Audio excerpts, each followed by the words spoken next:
Charles Reeves stepped into the living room and stopped cold. Karen was hunched over her phone, thumb moving fast. She wasn't scrolling, deleting voicemails, one after another, her face tight. Karen flinched when she finally noticed him. "You scared me, Charles. I didn't hear you come in." Charles didn't smile. Who was that on the phone? Her eyes darted away. "Nobody. Just spam. Those calls never stop." He stepped closer. "Seems like you've been getting an awful lot of spam lately. Every day." Karen's voice sharpened. "Are you keeping a log now? I delete things. It's not a crime." The late-night calls. The way she'd turn away when her phone buzzed. He'd noticed it all. In the heavy silence, the afternoon light carved the distance between them into something solid. Charles had seen enough. Something was being erased, and he was going to find out what. Over the next week, Charles watched the ritual repeat. Karen's phone buzzing, her fingers frantically deleting. Early one morning, he retrieved the previous month's phone bill from the desk drawer, spreading it flat under the lamp. The numbers blurred, but one appeared again and again. A caller she never mentioned. He circled the number with a red pen, the ink bleeding slightly into the cheap paper. It wasn't a doctor or a friend. This was a stranger who called 4 times a week. Why would his wife of 40 years hide a caller she talks to every day? In the kitchen, Karen's phone vibrated. She glanced at the screen, then around the room, before silencing it. From the hallway, Charles didn't move. His coffee grew cold in his hand as he watched. That number was the key. Whoever owned it had answers. Answers Karen was trying to erase. Charles folded the bill carefully and slipped it into his pocket. He wouldn't ask her again. That evening, Karen found him at the kitchen table, the circled phone bill deliberately placed beside his coffee. He didn't look up immediately. Charles kept his voice level. "Who's this number that keeps calling you, Karen? I see it over and over." Her fork stopped midair. "You went through the phone bill? Are you checking up on me now?" "I pay it. I read it.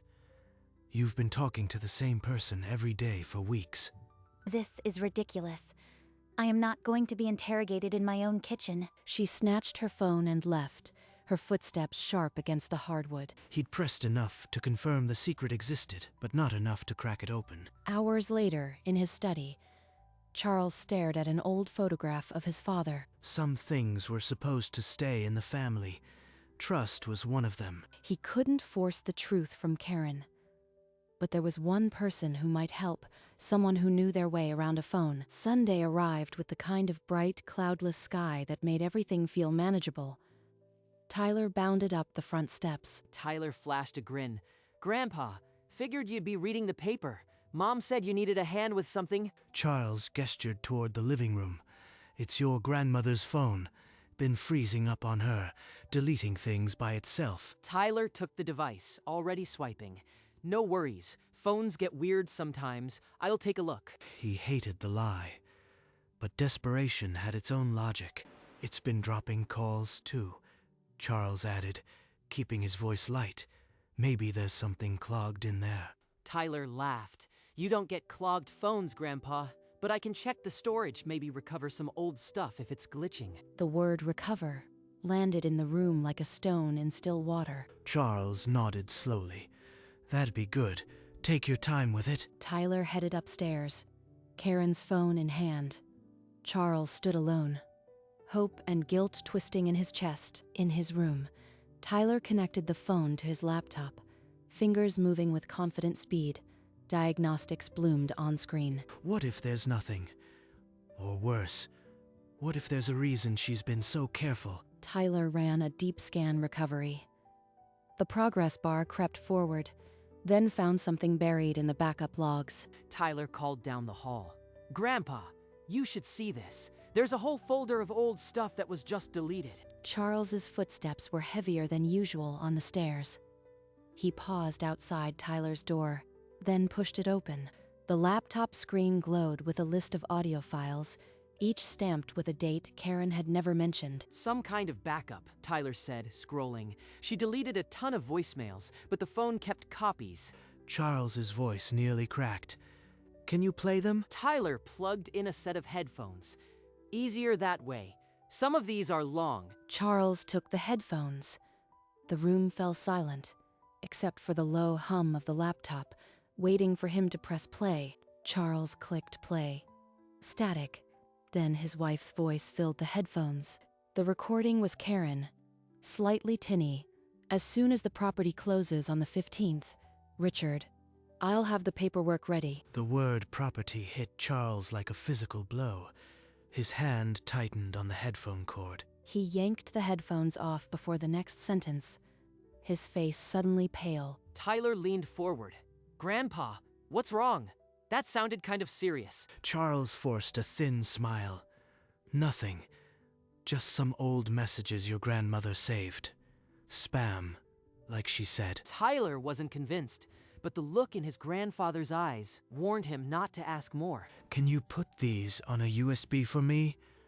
I'll listen through later. Make sure nothing important got lost. Tyler quietly copied the files to a flash drive, his curiosity held in check by something heavy in the air. Charles took the drive and left the room, the weight of a half-heard betrayal pressing on his chest. Charles moved through the hallway, like a man carrying something fragile and dangerous. The USB felt heavier than it should. He shut the study door behind him. The click of the latch sealed him into a silence that felt like the moment before surgery. His eyes found the old photograph on the shelf, his father standing on the land that had been in the family for 3 generations. He sat at the desk, the laptop glowing cold. The USB slid into the port with a soft, irrevocable sound. Once I hear the rest, there will be no unhearing it, no way to pretend this is nothing. Downstairs, the front door opened. Karen's voice floated up the stairs, light and unconcerned. Charles? I'm going to the grocery. Back in an hour. He made no reply. The front door clicked shut, and the house fell into a silence that was suddenly full of space. An hour.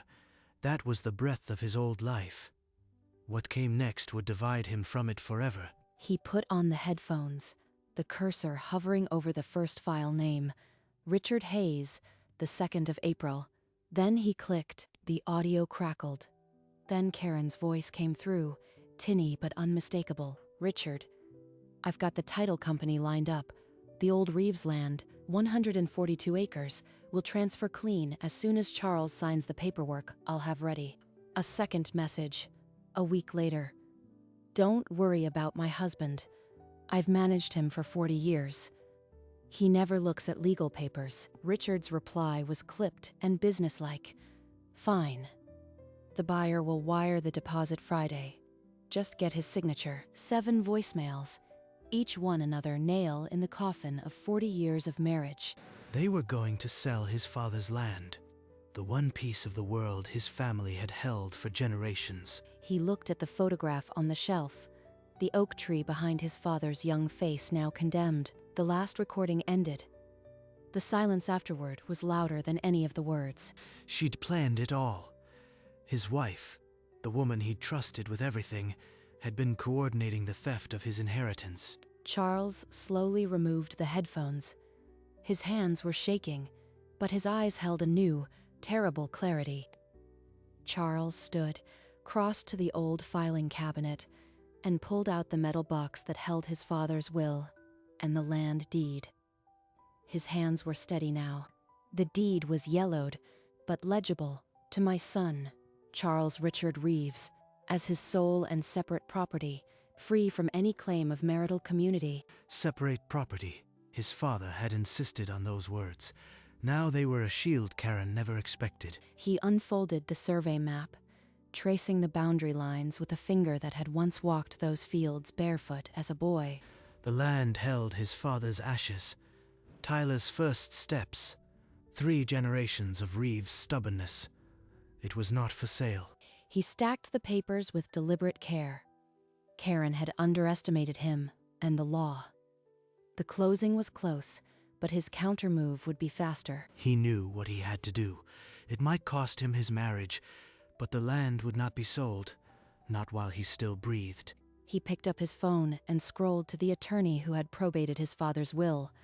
The call went through on the second ring. He explained the situation in clipped sentences.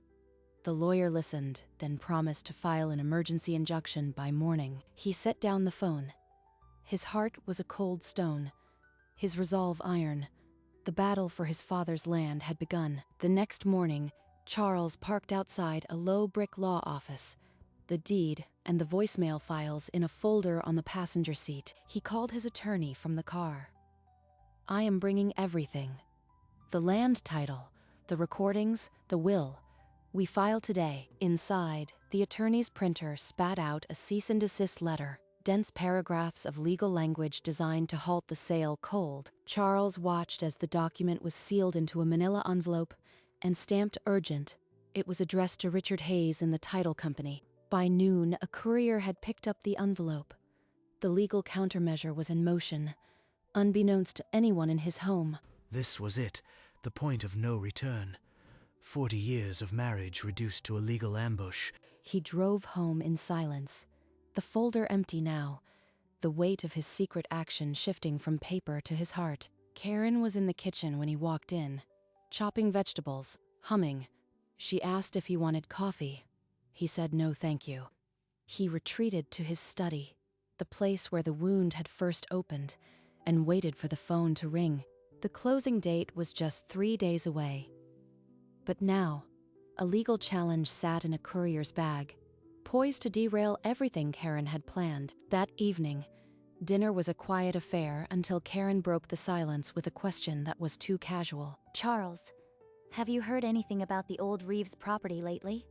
Some developer was asking around. He kept cutting his steak, his face unreadable. The knife scraped quietly against the plate. Number. Who would be asking about that land? Oh, nobody important. Just idle talk at the club. I thought you might have looked into it. He took a slow sip of water, letting the silence stretch just long enough to be felt. She's fishing. She wants to see if I've stumbled onto her little scheme. You've been so distant lately. Everything all right? Charles met her eyes, and for a full second, the air between them was electric with unspoken accusation. He forced a thin smile. Just tired. Work at the office. Nothing you need to worry about. The next morning, a confirmation email lit up his screen. His attorney's message was terse. Injunction granted, sale suspended pending his claim. Charles read the words twice, then a third time, the reality settling into his bones. A strange smile flickered across his face. Relief, but cut with something sharper. Protecting the land had required a knife in the dark. Now he had to face the daylight. He moved to the window, his father's photograph watching him from the sill. How would Karen react? She'd been so certain of her plan, so clever. Now it lay in ruins. Downstairs, the clink of a coffee mug. She was still in her morning routine, completely unaware. This fragile calm wouldn't last. Soon she'd walk through the door with fire in her eyes, or the phone would explode. He closed the laptop and leaned back. The email was a grenade with the pin pulled. All he could do was wait. Let it come. He had done what was necessary. The land was his, and it would stay his, no matter the cost. Karen's phone rang. She answered casually, but the voice on the other end made her blood stop. Richard's voice was a blade. The sale had been blocked. Charles had filed an injunction citing separate property. Impossible. I managed everything. He never looks at legal papers. How could he? Richard spat the words separate property like a curse. Then the line went dead. The room seemed to tilt. Charles had sat across from her, playing tired, while his lawyer was filing countermeasures. She ended the call.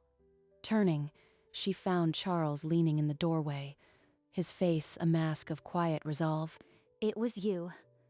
All that quiet at dinner, you were waiting for this moment. How could you? I protected my father's land. The land you tried to sell without my consent. Without your consent? I was going to sign your name. It was for us, Charles. You never cared about that land. He didn't answer. The silence between them was a chasm, wide enough for 40 years to fall into. Charles's hand moved deliberately from his pocket to the phone on the coffee table. He tapped the screen without a word. The first recording began to play, Karen's voice cutting through the stale air like a confession. The old Reeves land, 142 acres, will transfer clean as soon as Charles signs the paperwork. I'll have ready. Karen flinched, her face draining of color. The phone had stolen every excuse before she could form one. That land was my father's legacy, Karen. Separate property, mine alone. You planned to steal it from our son's child. Another recording. Don't worry about my husband. I've managed him for 40 years. He never looks at legal papers. Charles, stop. Please. I never meant for you to hear it like this. You planned this for months, lying to my face. I stopped the sale, and I will never let that land be touched. She sank onto the sofa, the recording still bleeding into the silence she had tried to bury. Charles stood over her, the chasm between them now filled with words that could never be taken back. Karen looked up at him, her face crumpled by tears, her voice barely above a whisper. I thought the land was just a burden. Charles, you never visited. I only wanted to secure our retirement. Charles's face remained stone. Her excuses felt as empty as the trust she had systematically dismantled. You went behind my back. You planned to sign my name and steal what belongs to our grandson's future. He took a step back, the physical distance mirroring the rupture that now separated them. I've already updated my will. The land goes directly to Tyler. It will never be sold, not by anyone. Karen's next breath caught in her throat. The finality of those words hit her harder than any recording. You can't cut me out like this. Not after 40 years of marriage. I made a mistake, but I am still your wife. Charles looked down at his wedding ring, twisting it once around his finger before his hand dropped. 40 years, he said, his voice distant. And you never once asked me. The silence that followed was absolute. The silence stretched, and when Charles finally spoke, his voice had lost its edge. He sounded older than he had minutes before, and heavier. I don't know if I can ever trust you again, but if we're going to stay under this roof, we need someone to help us talk. You'd really sit in a room with a counselor after everything I did? After what you heard on those recordings? Not for you. For 40 years of something. But it's counseling or nothing. You decide. She wiped her eyes with a trembling hand. The defeat in her posture answered before her voice did, small and broken. Then I'll go. I'll do whatever the counselor tells me. I'll try to fix this, if there's anything left to fix. He crossed to the window, his back to her. The afternoon light was fading, and with it, the last of his anger. Don't make promises yet. Just show up. That's all I am asking. In the days that followed, they didn't speak of it again, but an appointment was quietly made, wedged into the week like a splinter. For the first time in months, the house held something that wasn't accusation. It held a thin, uncertain possibility. Neither of them spoke it aloud. A few days later, Tyler bounded up the front steps again, his backpack slung over one shoulder and a curious look on his face. Grandpa, Mom said you wanted me to stop by. Everything okay with the phone? You sounded weird on the call. Everything's fine. The phone works like new. In fact, I wanted to thank you properly for your help. He led Tyler into the study and shut the door. The room was quiet, the afternoon light slanting across the desk. I know you sensed something was off that Sunday. You are sharp, and I am proud of you for that. You don't have to tell me what was on those messages, but if something's wrong, I can help. Nothing's wrong, just some old history that needed cleaning up.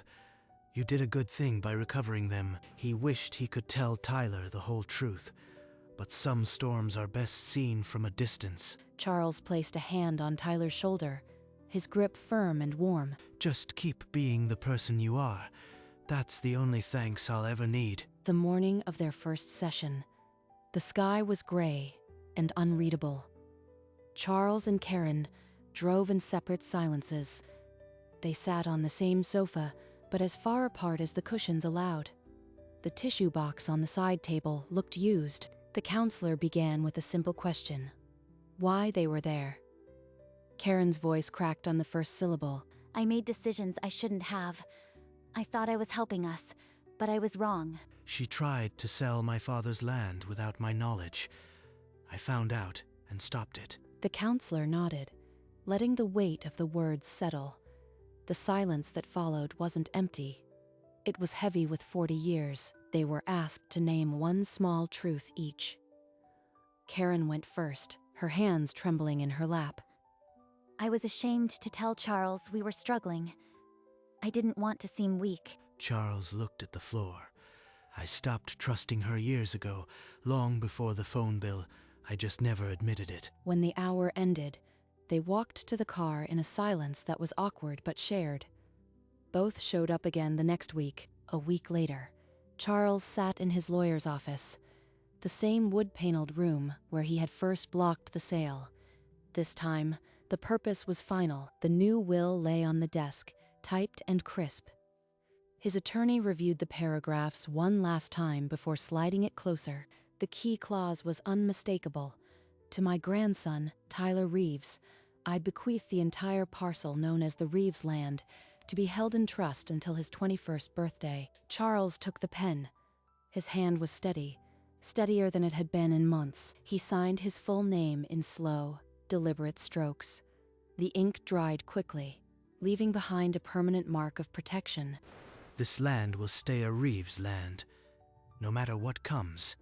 The notary stamped the final page, and the document was sealed in a heavy envelope marked Last Will and Testament, Charles Reeves. Charles stood, shook his lawyer's hand, and walked out of the office into the afternoon sun. His step was heavier, but his shoulders were lighter. The envelope went into his safe that evening, next to the deed and the old photograph of his father. For the first time, Charles allowed himself a small measure of peace. The land was safe. Tyler's future was written. Saturday morning, Charles drove to the land alone.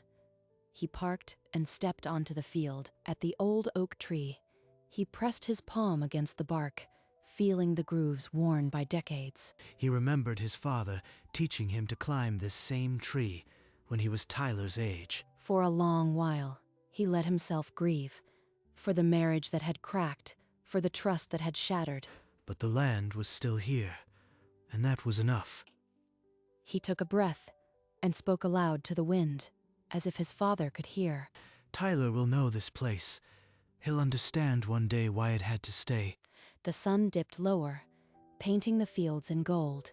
The silence was no longer empty. Charles walked back slowly, the weight of decades settling into a quiet resolve. The land would remain. Tyler's name was on it.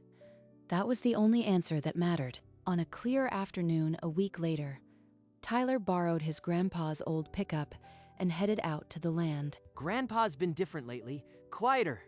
But he said I could come here whenever I wanted. He parked by the gate and walked into the field, the high grass brushing his jeans. At the old oak tree, he stopped. The branches spread wide, casting a cool shadow over the clearing. This place feels old, like it's been here forever. He pulled out his phone, framed the tree against the blue sky, and took a photo. A smile tugged at his lips. I don't know why, but I love it here. Maybe it's in my blood. He stayed for an hour, wandering the fence line, touching the rough bark, listening to the wind through the leaves. When he finally headed back to the truck, the sun was starting its slow descent, and the land seemed to hold him gently. He didn't know the whole story. Not yet, but he belonged to this place, and one day the land would be his. The counseling sessions continued. Charles and Karen now sat a little closer, the silence between them less a wound and more a scar. In his study, the safe held the will, a quiet, indelible line keeping the land within the family, invisible to everyone but him. One Sunday, Charles invited Tyler out to the land, not to explain, but to walk the fields together. They crossed the field in a comfortable silence. Tyler didn't ask questions. Charles didn't offer answers. At the oak tree, Charles stopped and looked up through the branches. Tyler followed his gaze. Neither spoke. The wind did the talking, and the old tree listened. Before they left, Charles placed a hand on Tyler's shoulder. The sunset caught them both. It wasn't a grand speech. It was a promise, sealed in silence and soil. The land would outlast every argument, every wound. It would be Tyler's, and after him, someone else's. And that, Charles knew, was the only inheritance that truly mattered.